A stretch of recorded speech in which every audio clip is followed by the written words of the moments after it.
Matric pass कर गया, लेकिन वो 3rd डिवीज़न से पास किया। तो सबसे स्ट्रगलिंग टाइम वही था कि बेसिक एजुकेशन मेरा एकदम नील था। माता-पिता का भी था कि नहीं भाई शादी कर लो, एक दुकान है चलाओ, क्या ज़्यादा दिमाग लगाते हो, पढ़-वढ़ के क्या होता है आजकल, ऐसे भी नौकरी नहीं मिलती है। लोगों को लगता नहीं था कि नहीं कहाँ ये छोटा-मोटा बिज़नेस करता है, कभी पढ़ाई से नाता नहीं रहा, ये कहाँ से सिविल सर्विस कर सकता है। मैंने 6 पीटी पास किया बीपीएससी का, 5 मेंस दिया, 4 इंटरव्यू दिया और अंतिम बार जब मेरा एज एक्सपायर कर गया तब मेरा। नमस्ते दोस्तों, मैं संतोष कुमार चौरसिया, प्रखंड पंचायत राज पदाधिकारी सह कार्यपालक पदाधिकारी जयनगर में अभी पदस्थापित हूँ, मधुबनी ज़िले में। मेरी कहानी यह है कि मैं सरकारी स्कूल में अपने घर के बगल के ही आदर्श मध्य विद्यालय से पढ़ा बड़ा हूँ और 7th तक मैंने वहीं पढ़ाई की।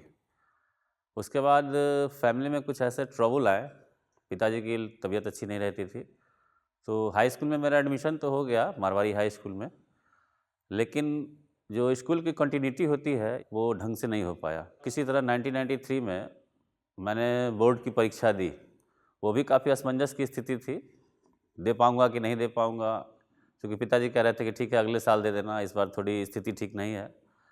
लेकिन एक रिलेटिव के सपोर्ट की वजह से मैट्रिक का फॉर्म भर पाया और मैंने परीक्षा दी। केवल परीक्षा देने के लिए दी, इसलिए नहीं कि तैयारी हो पाई थी।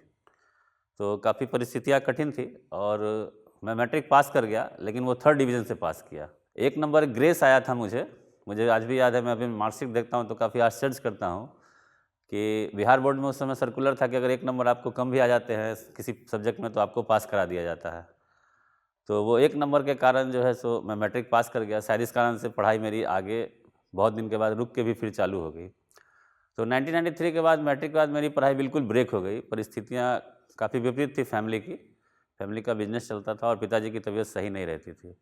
तो 93 के बाद सीधा 1999 में कुछ ऐसे सर्कमस्टांसेस हुए कि मुझे दोबारा पढ़ाई शुरू करनी पड़ी और बीच में 6 साल का मेरा पूरा गैप था लाइफ का, बिल्कुल भी मतलब पढ़ाई से बिल्कुल अलग रहना। 95-96 में मैंने मारवाड़ी कॉलेज में एडमिशन के लिए कोशिश भी किया, क्योंकि खुद में उतना नॉलेज नहीं होता था उस समय के बच्चे उतने आज के ऑनलाइन की तरह नहीं होते थे। तो एडमिशन में नंबर इतने मेरे कम थे कि एडमिशन नहीं हो सके सरकारी कॉलेज में। तो 98 में कुछ ऐसी घटना हुई लाइफ में और अंदर से ऐसे लगा कि नहीं पढ़ना चाहिए, पढ़ाई के बिना लाइफ अधूरी होती है। तो हमारे गार्जियन जो थे दरभंगा टावर पे एक संजय जायसवाल है, उनसे मैंने राय लिया कि अंकल जो है तो मुझे एडमिशन लेना है, कैसे होगा। तो उन्होंने मुझसे कहा कि से कौन सा सब्जेक्ट लोगे। तो मैं इतना इनोसेंट था कि मुझे ये भी नहीं पता कि नहीं इंटर में फैकल्टी 3 होती हैं, आर्ट्स होते हैं, कॉमर्स होते हैं और साइंस होते हैं। तो उन्होंने कहा कि नहीं देख लो, तुम्हारा जो बैकग्राउंड है उस हिसाब से तुम कॉमर्स ले लो, सही रहेगा। तो उनके ही निर्देश में उन्होंने एक आदमी का एड्रेस दिया, तो मैं आरबी जालान कॉलेज जो प्राइवेट कॉलेज है दरभंगा का, उसमें मैं गया और मैंने एडमिशन लिया। तो सबसे स्ट्रगलिंग टाइम वही था।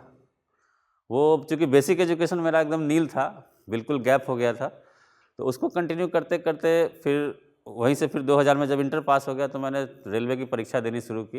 लेकिन तैयारी का जो दिशा होता है वो हम लोगों को मूवमेंट नहीं मिल पा रहा था। जो एक्चुअल जो तैयारी होनी चाहिए, कैसे होनी चाहिए, वो नहीं हो पाया। और फिर परिवार में चूँकि मैं छोटा था और भाई मैं अकेले था, तो माता-पिता का भी था कि नहीं भाई शादी कर लो, एक दुकान है चलाओ, क्या ज़्यादा दिमाग लगाते हो, पढ़-वढ़ के क्या होता है आजकल, ऐसे भी नौकरी नहीं मिलती है। तो परिवार के दबाव में 2004 में मेरी शादी भी हो गई। उसके बाद फिर अब ज़ाहिर-सी बात है कि परिवार बढ़ेगा तो पैसे की दिक्कत आएगी, तो बिज़नेस से काम नहीं चलता था। तो ग्रेजुएशन के बाद मैंने एसबीआई लाइफ ज्वाइन किया 2006 में।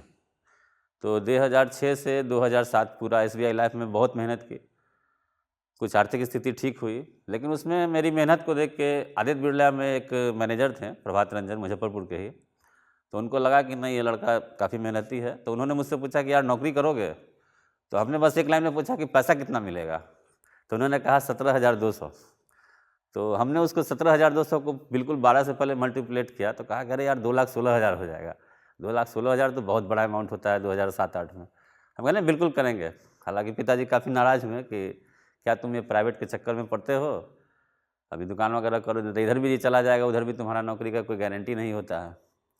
लेकिन मैंने वो ज्वाइन किया तो काफ़ी अच्छा रहा। 2-3 साल काफ़ी अच्छे मेहनत किए, काफ़ी ग्रोथ हुआ। और उस बीच में लेकिन मन में एक टीस रह जाती थी कि यार जाना कहाँ था, हम चले कहाँ है। जाना था मुझे सरकारी नौकरी करना था, बीपीएससी करना था, लेकिन चले आए यहाँ। तो 2-3 साल के बाद जब थोड़ी स्थिति इकोनॉमिकली मेरी मतलब ठीक हो गई, तो 2011 में मैंने 2 महीना के लिए वहाँ कोचिंग ज्वाइन किया था।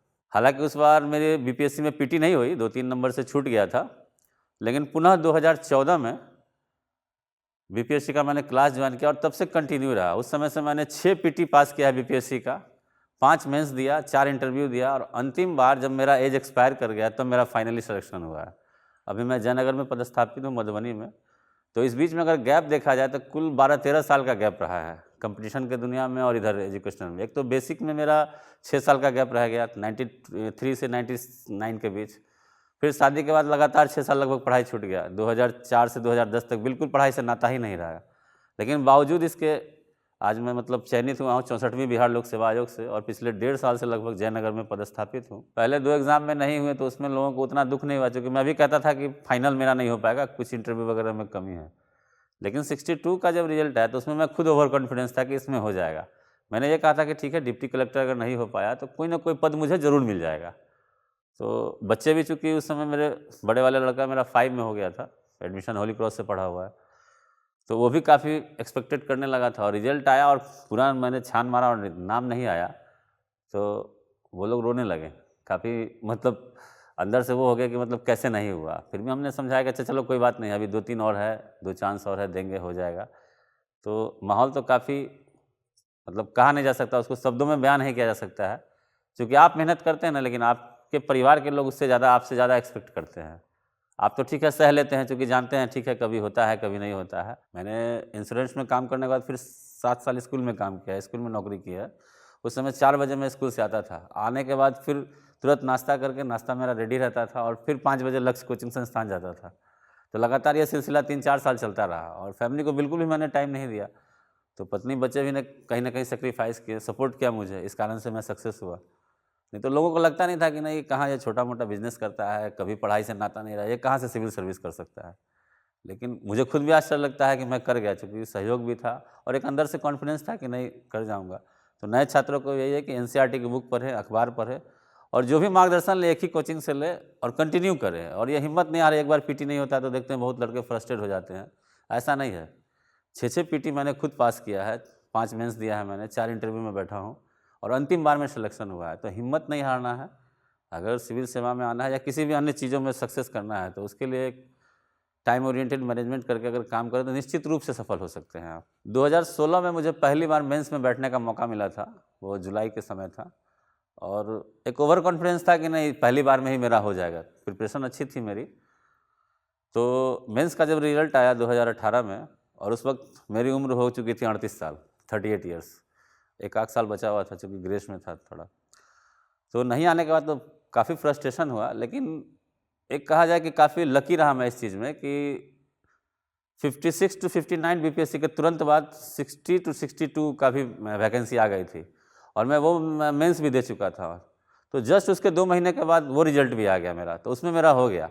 उस बीच में मेरा एक अकाउंट अफसर का भी मैंने एग्ज़ाम दिया था, वो मेंस किसी कारण से 3-4 नंबर से उस एक कॉपी में कुछ गड़बड़ी हो गई थी, हालांकि आरटीआई से हमने मंगवाया भी था, तो उसमें किसी कारण से नहीं हुआ, तो उससे भी काफ़ी फ्रस्ट्रेशन हुआ। लेकिन 62 का रिजल्ट आया तो उससे काफ़ी कॉन्फिडेंस हुआ। तो बहुत ज़्यादा समय नहीं मिला फ्रस्ट्रेशन रहने का, क्योंकि अगर 2 महीने पहले आपका रिजल्ट नहीं आता और 2 महीने के बाद फिर एक नया एग्ज़ाम का रिजल्ट आ जाता है तो उसके इंटरव्यू में लग गए। हाँ, लेकिन उस इंटरव्यू में मुझे काफ़ी कॉन्फिडेंस था कि मेरा हो जाएगा।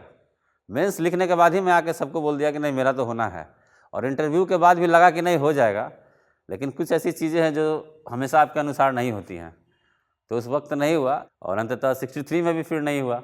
लेकिन 64 में जो पद मैंने चाहा था वही मिला, क्योंकि पद में मोटिवेशन हो गया था, वीडियो के सारे पावर्स हमारे पद में समाहित हो गए थे और हमने उसे फर्स्ट प्राथमिकता दी थी और वही मेरा चयन हुआ, तो काफ़ी खुशी हुई। तो समय तो ख़राब होता है, तो नए लड़के देखते हैं थोड़ा घबरा जाते हैं, 1-2 मेंस में नहीं होता है तो कहते हैं कि अब क्या होगा।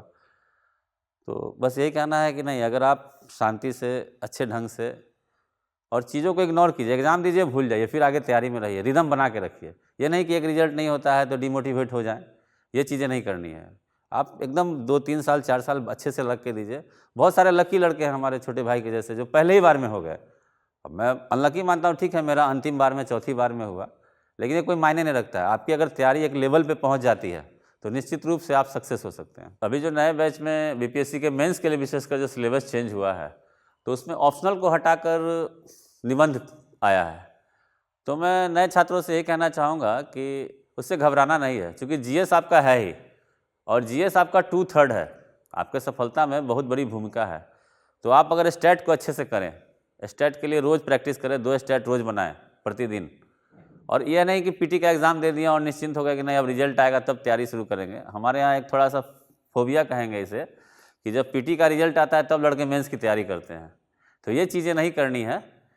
अगर आज आप पीटी दे के आ जाते हैं तो कल से ही मेंस की शुरुआत कर दीजिए और स्टैट रोज़ बनाइए, जीएस को मजबूत कर लीजिए और निबंध के लिए प्रैक्टिस कीजिए। लगातार निबंध को लिखिए, उसके अलग अलग टॉपिक्स पे तैयार कीजिए, तो निश्चित रूप से सफलता मिलेगी। मेरा यही कहना है कि अगर कोई भी सेक्टर में हो लोग, मैं ये नहीं कह रहा हूँ कि बिजनेस में ही, खेल में ही या पढ़ाई में ही, अगर ईमानदारी से मेहनत की जाए, लगन से मेहनत की जाए, किसी भी टारगेट को अगर टाइम मैनेजमेंट के अकॉर्डिंगली हार्डवर्क किया जाए तो निश्चित रूप से सफल हुआ जा सकता है। जब मेरे जैसा आदमी जो सिंपली कभी कॉलेज नहीं गया, हाई स्कूल भी ठीक से नहीं पढ़ा, लेकिन फिर भी ईमानदारी से मेहनत करके अगर बिहार के सबसे बड़े परीक्षा को पास कर सकता है, 4-4 मेंस पास कर सकता है, तो आज तो इतना बड़ा ऑनलाइन के संस्था है, कोचिंग खुले हुए हैं, सीबीएसई से लड़के पढ़ रहे हैं, गार्जियन भी एक्टिव है, मोटिवेट करते हैं बच्चों को पढ़ने के लिए, तो निश्चित रूप से वो सफल हो सकते हैं। अहाँ सब एकरा सब्सक्राइब करू, लाइक करू और जत्ते से जत्ते मैथिल छै उनका बीच में शेयर करू,